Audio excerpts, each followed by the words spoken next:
హైదరాబాద్ లో కాదు, మన తెలుగు రాష్ట్రాలు కూడా దాటిపోయి మహారాష్ట్ర అంతా కూడా వినిపిస్తుందండి.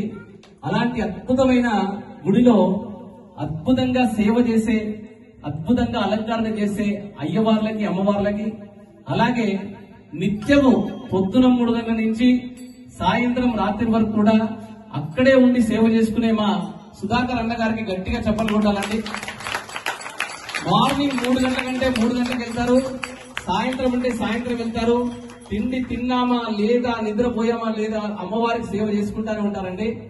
ఎవరైనా అక్కడికి వెళ్తే అన్నగారిని కలిస్తే శ్రీరామదండు అని చెప్తే చక్కగా దర్శనం కూడా చేపిస్తారు మనకి.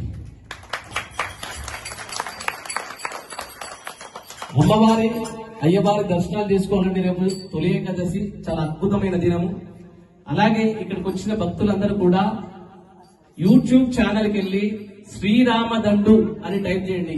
SHRI RAMADHANDU అని టైప్ చేస్తే మీకు శ్రీరామదండు అని కనిపిస్తుందండి. దాన్ని సబ్స్క్రైబ్ చేసి మీ దగ్గర ఎన్ని గ్రూప్స్ ఉన్నాయో అన్ని గ్రూప్స్ కి పంపించండి. ఇలాంటి భజన కార్యక్రమానికి పెద్దవాళ్ళు ఎవరైతే అక్కడికి వచ్చి వినలేరో వాళ్ళందరూ కూడా ఇంట్లో కూర్చొని లైవ్ వినొచ్చండి కొన్ని రోజుల తర్వాత. అందుకని యూట్యూబ్ ఛానల్ స్టార్ట్ చేశాము.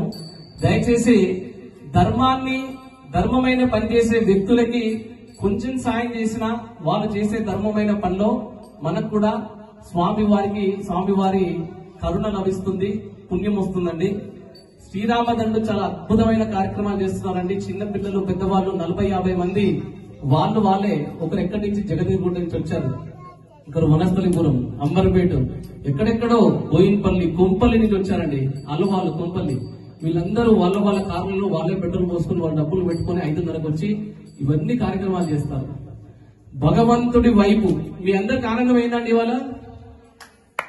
కొంతమందికి ఆనందం, చేతులు లేపండి, అయింది కదా. అయితే భగవంతుడు మనకి జన్మని ఇచ్చింది ఎదుటి వాళ్ళని సంతోష పెట్టడానికి మాత్రమే. వాళ్ళ పర్మిషన్ లేకుండా కూడా వాళ్ళని సంతోష పెట్టొచ్చండి. కానీ ఏ బై ఛాన్స్ కూడా వాళ్ళని ఎప్పుడే గానీ మనసు నొప్పించేలాగా మాట్లాడకూడదు. అలాగా ప్రతి ఒక్కరింటికి వెళ్లి ఇప్పటికీ దాదాపు 250 భజన కార్యక్రమాలు, 300 భజన కార్యక్రమాల కంటే అన్నిటికంటే చేసి ప్రతి ఒక్క కుటుంబాలని, ప్రకృతిని, పంచభూతాలని కూడా ఆనంద పెట్టింది మా శ్రీరామదండు. భగవంతుడి వైపు ఒక్కడుగు మనం వేస్తే భగవంతుడు మన వైపు 100 అడుగులు వేస్తాడని గుర్తుపెట్టుకోండి. కలియుగంలో మన బాధలన్నీ భగవంతుడికి చెప్పుకోవాలంటే ఫోన్ చేసి మన అమ్మకో, అక్కకో, చెల్లెకో చెప్పుకోవద్దు. అనవసరంగా మన బాధలు వాళ్ళకు కూడా పడతాయి. ఎందుకంటే వాళ్ళకు ఆల్రెడీ బాధలు ఉంటాయి. అనవసరంగా వాళ్ళని ఇబ్బంది పెట్టద్దు.